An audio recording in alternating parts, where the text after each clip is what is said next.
A common problem you'll encounter while using assets from the asset store is this pinkish magenta color every time you put the asset into the scene view.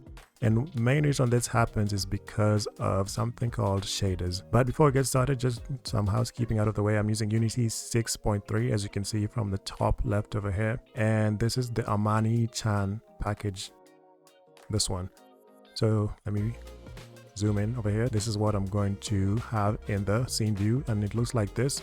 But unfortunately for me, this is what I get, and it's a common problem, and I want to show you how to fix it. Before we go over there, this is the Universal Render Pipeline project. You go to the Unity hub. It's this one, Universal 3D, and a couple of others like the built-in render pipeline and the high definition render pipeline. A render pipeline is just a collection of tools and settings for different platforms. So your Universal Render Pipeline is for multiple platforms like mobile devices, console. High definition render pipeline is for the ultra realistic stuff, and the built-in render pipeline is the one that Unity came with built in. So I'm using this one, and this is what you're most likely using. So that's the one I'm going to show you how to fix.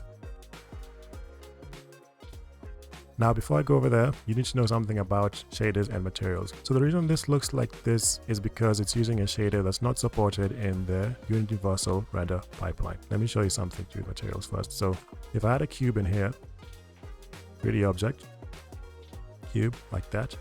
Let me bring that a bit closer. What I can do is I can also apply a material to it, like similar to this one. If I right click here and then go to create and then go to material, I can create a material. Let me just call this magenta, and then if I use this dropper, I can come over here, take that purple pinkish color, and then I can drag the material onto the cube. Obviously it's not as bright as this one because that's what the shader is doing, is making it look this bright pink magenta, but mine is different because it doesn't have the same shader as this one, the same settings. A shader is just a program that runs on the GPU that determines how the surface of the 3D model will look. So the shader on this one is different from this one, but the gist of it is that a material is also applied to this 3D model, this girl, and it's using a shader that's not found, so the default is applied to it. Now let's fix this 3D model. So the first thing you're going to do is click on it. It's a prefab, and if you go to over here in the project view, Safi-chan, that's the folder. Safi At-chan is the folder. And then if I go to here, this is the prefab that I'm using.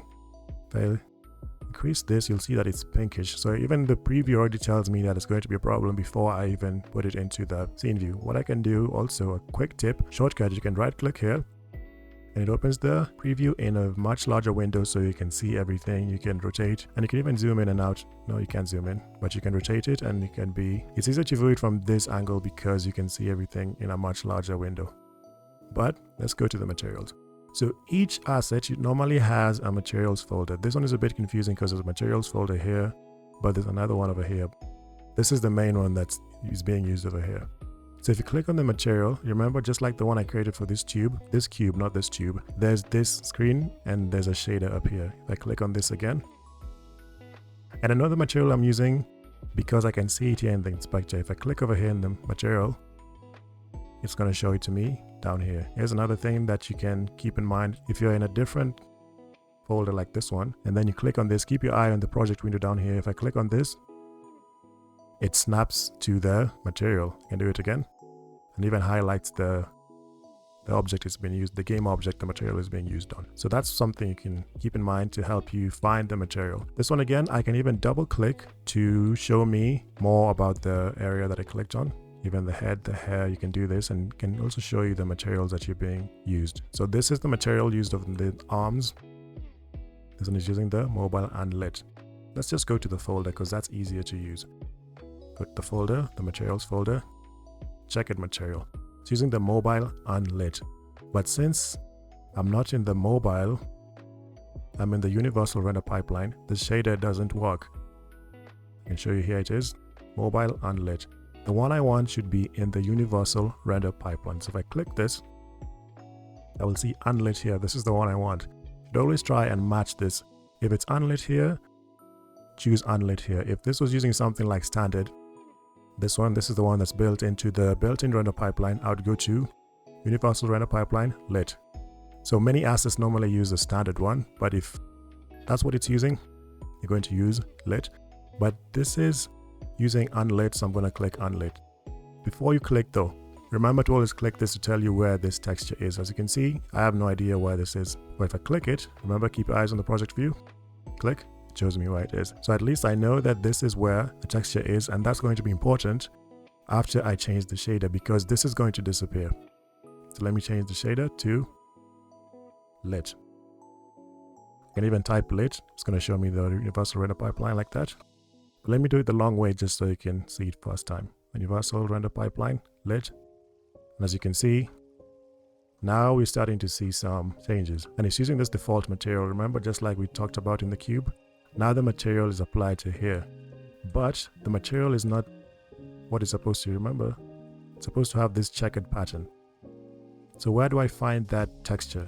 Remember, the texture is over here. That is a texture. Texture is just it's like a PNG that wraps around the material. So in order to apply that to this material, I will click on this texture and drag it to the base map right there. And as you can see, I can see some pattern. I can also see some pattern here. I can do the same thing for the clothes. Let me do this one because it's the main one. The material, not the texture. This is the clothes material. Again, I click over here so I know where it is. And then I come back here. I can now type unlit, and I can go straight to it without having to click twice on the arrow. Unlit.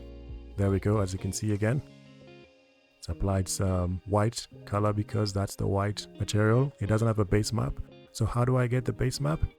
Safi clothes C. I'm in the textures. Safi clothes C. Sometimes they name them, sometimes they give them the same name, so that helps. So I just come here, Safi clothes C, base map, and look, we're already making progress. So I'm going to do the same thing for the head and the hair, and I'm going to do the same thing for the rest of them. So this is just going to be a bit of a time lapse, and you can just watch as I finish up.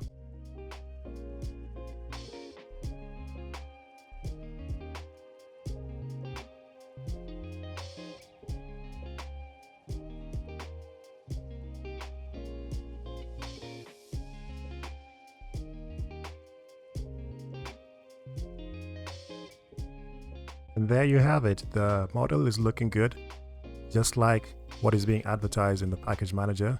As you can see, this is what the model is supposed to look like.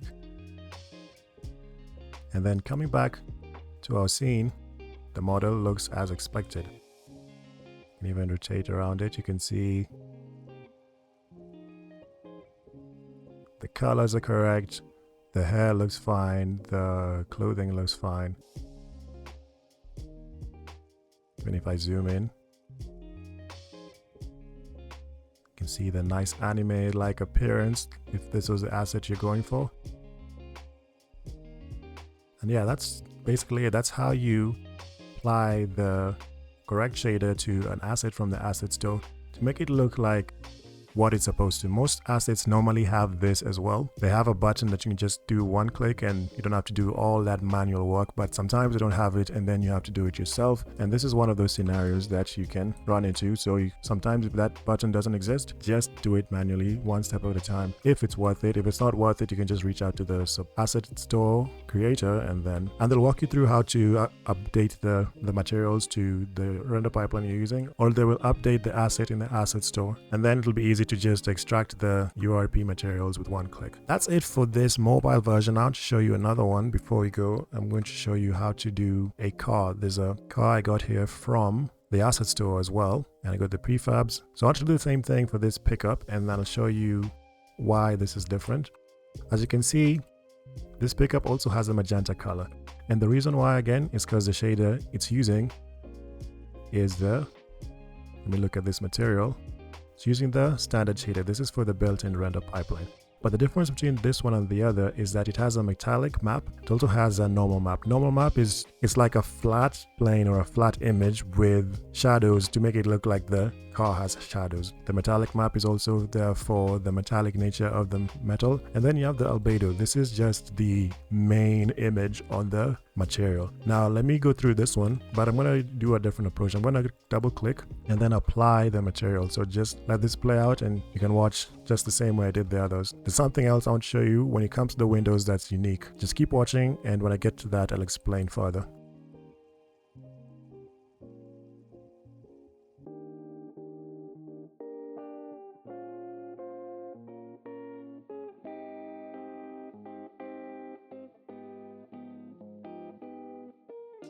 Okay, so this is looking good so far. And one thing you should also remember is to check the inside of the vehicle. If there's anything inside, it looks correct. Like you see, let me zoom in. As you can see, this has an engine, the radiator and a fan, and that looks right. And if I go inside, I can see the seats also look fine, the steering wheel, and even the dashboard. That looks good. But now when you go to the windows, let me click on that. As you can see, there's no material applied, and this is the right window. But why is that? If I go to the materials here, I'll see a window material. That's the one that should be applied here.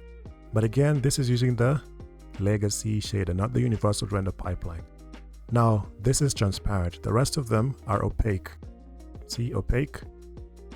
Opaque. That means they don't let light through. But a window is transparent. So if it's transparent, then this is going to have to be the surface type will have to be transparent as well. Another thing you should also keep track of is this color. Sometimes when you're updating the material like this one, fortunately these are all white like this, so I didn't have to change the color.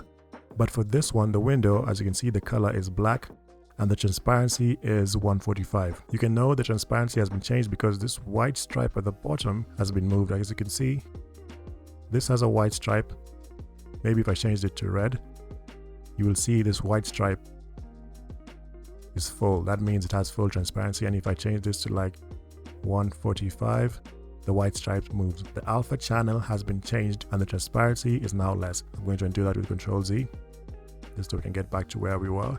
And now in the window, what I'm going to do is I'm going to keep track of this hexadecimal value.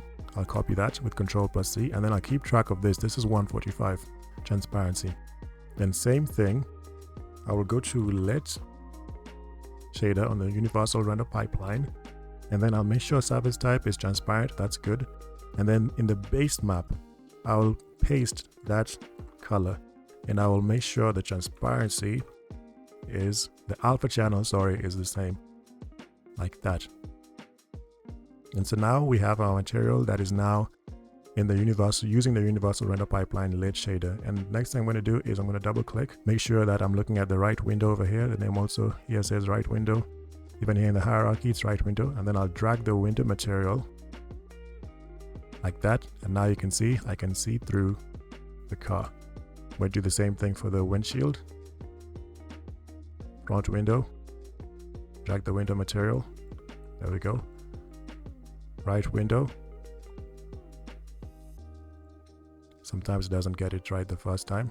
There we go, left window, window material. Drag that in there. And then finally, the rear window, back window, material. Drag it there.